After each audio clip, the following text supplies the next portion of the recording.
De 1954 à 1962, il y a eu en Algérie une guerre, la guerre d'Algérie.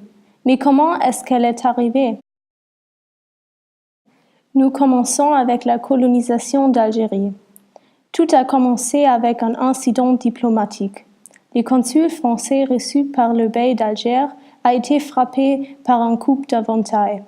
Pourtant, la France avait d'autres idées derrière la tête.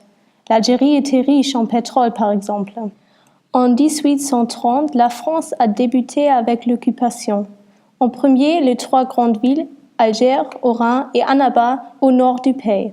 Après, les troupes françaises se sont élargies au sud. L'Algérie devenait une colonie officielle de la France en 1848.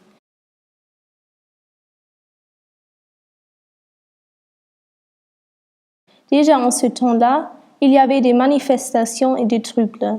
Et comme souvent, les ennemis d'État sont arrêtés. Le colonialisme était très humiliant et cruel pour les Algériens.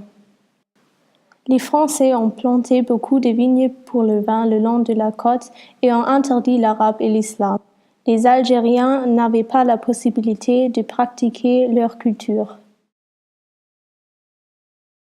Ils ont été torturés brutalement. D'après Benjamin Stora, cette guerre était une des plus sanglantes pendant le temps de la décolonisation.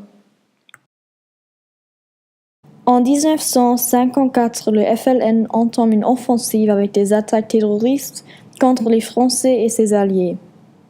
Le Front de libération nationale était un parti qui s'est formé d'un mouvement de libération.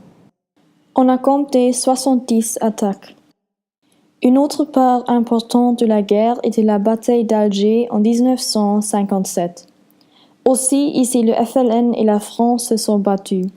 La bataille dans la capitale a duré presque une année et a été marquée par des attentats, des enlèvements et des meurtres. Les droits de l'homme ont été méprisés et ignorés. Jusqu'à aujourd'hui, beaucoup d'Algériennes sont portées disparues comme par enchantement. Aussi, à Paris, il y a eu des révoltes. Beaucoup d'Algériens ont habité en France pendant ce temps et bien sûr, ils ont voulu une Algérie libre.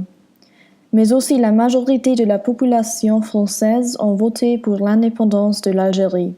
Pour cela, les militaires de la France et les colons ont menacé les gouvernements français de faire un putsch. Pendant cette période, l'OAS a mené des attaques contre les Algériens. Ces attaques ont fini par le massacre de Paris avec 10 tués. On a tiré dans la foule et les corps étaient jetés dans la Seine.